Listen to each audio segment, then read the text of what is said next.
ये B team सी team बोलने वाले ये जो कांग्रेस के लोग हैं,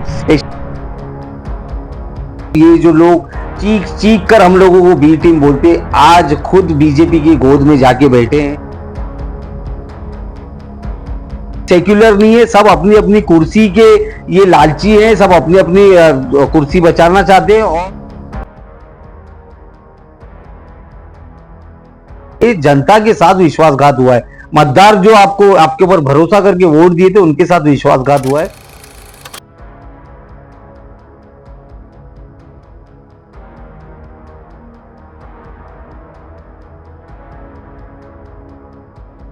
ये देखिए, बड़ी अफसोस की बात है कि आज हमारे देश को ऐसी चीजों का सामना करना पड़ रहा है, जबकि बात होनी चाहिए बेरोजगारी की, महंगाई की, तरक्की की, विकास की। लेकिन उन सारे मुद्दों से हटकर कहीं ना कहीं देश के नौजवानों को गाफिल करने का काम किया जा रहा है और इस देश को दो टुकड़े में बांटने का काम किया जा रहा है। तो ये बड़ी ही अफसोसजनक स्थिति आज हमारा भारत देश देख रहा है। तो बस हमारी तो यही कोशिश है और ये दुआ है कि इस देश में अमन शांति बनी रहे। और जैसे आपने कहा कि हिंदू मुस्लिम पहले से ही साथ में मिलजुल के रहते हैं, मैं बोलता हूँ कि आगे भी ऐसे ही ये जो गंगा जमुना तहजीब का मामला हिंदुस्तान में रहा है, ऐसे ही आगे भी बना रहेगा। ऐसी कितनी भी ताकतें आ जाए वो कामयाब नहीं हो सकती। इसमें एमआईएम तो उठाती ही आ रही है बेरोजगारी के लिए, इसके साथ साथ दीगर जो विपक्ष के लोग हैं वो भी आवाज उठा रहे हैं। लेकिन अफसोस की बात यह है कि इनकी आवाज को दबाया जा रहा है। हमारी जो भी आवाज होती है, जो एंटी बीजेपी, जो बीजेपी के खिलाफ जो भी मुद्दे उठाए जाते हैं, कहीं ना कहीं उसमें मैं कहूँगा कि ये जो गोदी मीडिया है उसका भी बहुत बड़ा रोल है, जो जनता तक हमारी आवाज पहुंचाने में असफल रहती है। अब इनको ऊपर से जो भी निर्देश है वो हमारी आवाज को बताया नहीं जाता है, बल्कि यही फेक प्रोपेगेंडा चला के लोगों को वर्गलाने का काम करने का काम भी आज मीडिया कर रही है। तो मैं चाहूंगा कि ये जो आवाज उठ रही है देश हित में, वो भी मीडिया को बराबर से दिखाना चाहिए। तो मैं ये समझता हूँ कि तमाम पक्ष जो भी है वो आवाज उठा रहे हैं, लेकिन उनकी आवाज पहुंचाई नहीं जा रही है। अभी आप ये बताइए, मजलिस-ए-इत्तेहादुल मुस्लिमीन ये जो दल है कितने सालों से काम कर रहा है? ये तो आजादी देश के आजादी से आजादी की। आज इसे भारतीय जनता पार्टी यानी बीजेपी की बी टीम क्यों कहा जा रहा है इन लोग, और बी टीम कहने वाले वो लोग कहाँ जा रहे हैं आज? देखिए, मैं पहले से बोलते हुए आया हूं कि ये बी टीम सी टीम बोलने वाले ये जो कांग्रेस के लोग हैं, स्पेशली कांग्रेस के, दूसरे भी लोग बोलते होंगे, समाजवादी है, आरजेडी है, लेकिन ज्यादातर जो कांग्रेस के लोग ये बी टीम का हमारे ऊपर इल्जाम लगाते थे। तो मैं इनको यही बोलता था पहले भी कि अपनी जीत का, अपनी हार का जो ठीकरा है वो किसी और पे फोड़ने से बेहतर खुद में एनालिसिस करें कि हम एक्चुअली हारे क्यों हैं।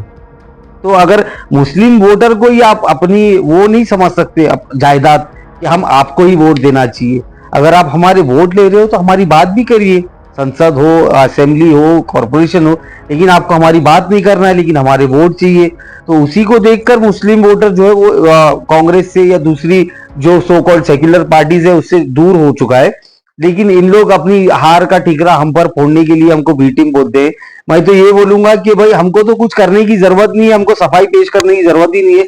आप मौजूदा हालात जो है महाराष्ट्र ही नहीं पूरे हिंदुस्तान के देखेंगे तो आपको समझ में आ जाएगा कि ये जो लोग चीख चीख कर हम लोगों को बी टीम बोलते, आज खुद बीजेपी की गोद में जाके बैठे हैं। इसमें माननीय मुख्यमंत्री जो ex chief minister Ashok Chavan साहब है, बॉम्बे के एमपी है, जो सबसे कम एज में कांग्रेस ने उनको एमपी बनाई, मिलिंद देवरा आईटी मिनिस्टर बनाए, उनके पिताजी थे मुरली देवरा, कितने कट्टर कांग्रेसी थे, लेकिन आज वो जाकर मिलिंद देवरा शिवसेना शिंदे गठ की गोद में जाके बैठ गए। और ऐसे अनेक उदाहरण है, बोलते जाएंगे तो मैं समझता हूँ टाइम बहुत लगेगा।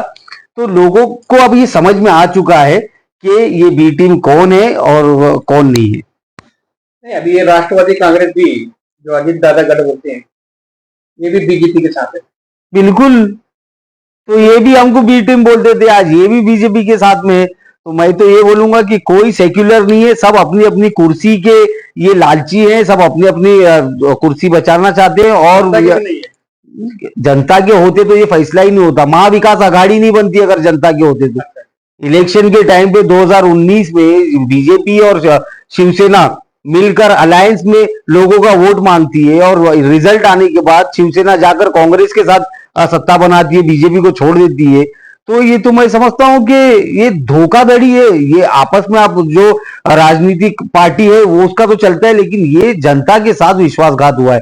मतदार जो आपको आपके ऊपर भरोसा करके वोट दिए थे उनके साथ विश्वासघात हुआ है।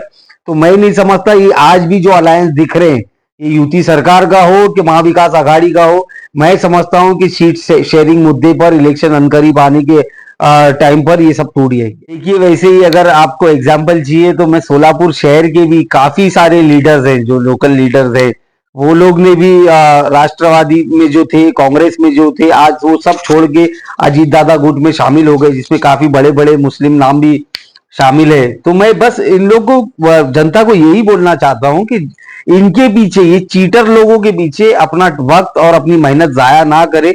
ये लोग सिर्फ और सिर्फ कमर्शियल लोग हैं। ये लोग अपना मुफाद देखने के लिए, अपनी कुर्सी बचाने के लिए, अपना काम करवाने के लिए ये लोग जहां सत्ता है वहां पर जाते हैं।